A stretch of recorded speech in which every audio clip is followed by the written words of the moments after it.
Well, hello again. This is Dr. Stockdale, and I am going to talk to you about part two of the presentation called Modifications and Accommodations for English Learners. So here are just some other ways to help support struggling students. They don't necessarily need to be English learners. All of these modifications and accommodations help support students who need additional help. So make sure that you are providing authentic, high interest opportunities for writing. Make sure that they're writing real postcards to real people, letters to real people. One of the resources that I love to use when I do writer's workshop is Ralph Fletcher's very simple read, A Writer's Notebook. Make sure that we're giving our students choices on what they're writing, when they're writing, what materials they're using, and make those materials available for students. You might also try a dual entry journal where they are splitting a page in half with just a line. And particularly for an English learner, they can write in their native language on one side. At a later date, they can try to maybe use their dictionaries to find a few of the words in English, or sit with a partner, or sit with you during one-on-one instruction and translate. So look into dual entry journals if you haven't tried those. They can be used in a variety of ways. I've already talked about this a little bit, but keep a variety of writing materials on hand.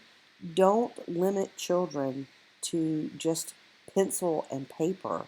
Let them be using colored pencils and markers, ink pens, sticky notes, and make sure that they have access to different materials, different types of writing paper, um, envelopes, construction paper, glue, and that kind of thing, so that they can be creating their own products depending on what they are writing.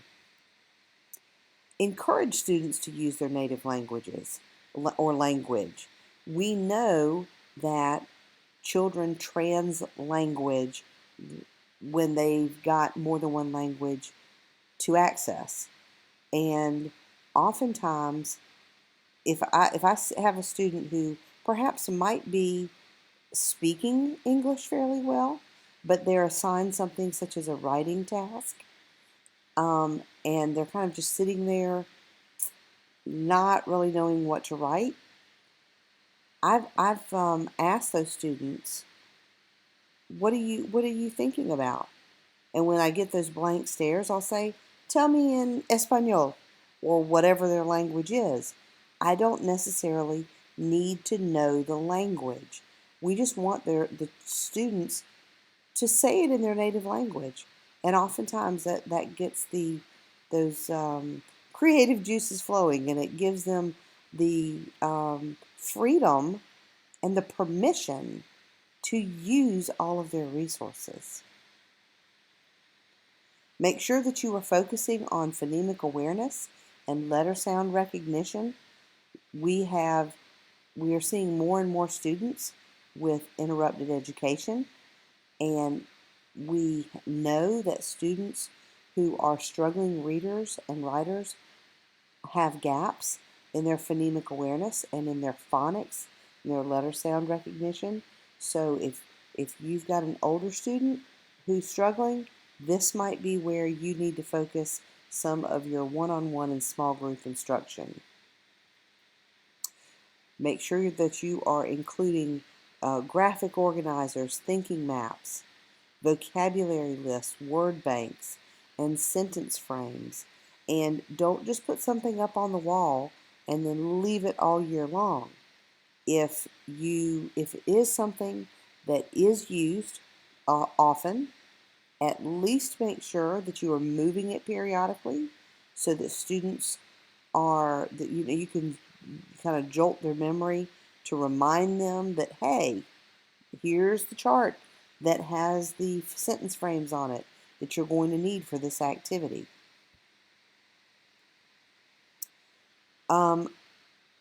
Provide partially completed graphic organizers, thinking maps, and so forth for these students. It is not cheating to partially fill in a graphic organizer for an English learner. It is a support. So rather than get nothing out of a student who needs help and doesn't have it, provide partially completed sentence frames or word banks and give them that structure, give them that support that they need.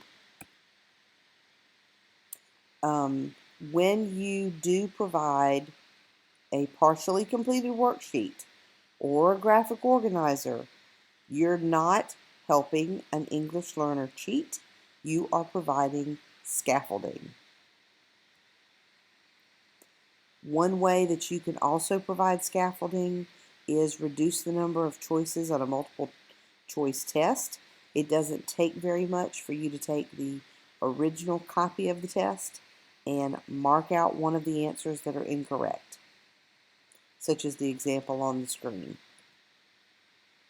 Allot more time for completing assignments or shorten those assignments. Maybe there are 20 questions and your English learner is only going to answer the first 10 or the 10 that you've circled with a highlighter. That way you can go through and choose which 10 he or she can answer. And finally, and probably the simplest of all that I've mentioned so far, don't forget to print or use manuscript fonts instead of cursive, because cursive is a harder font to read, and when you print something, it makes it easier to read than cursive. So I hope you have gained some information from this presentation, and I look forward to seeing you next time. Bye-bye.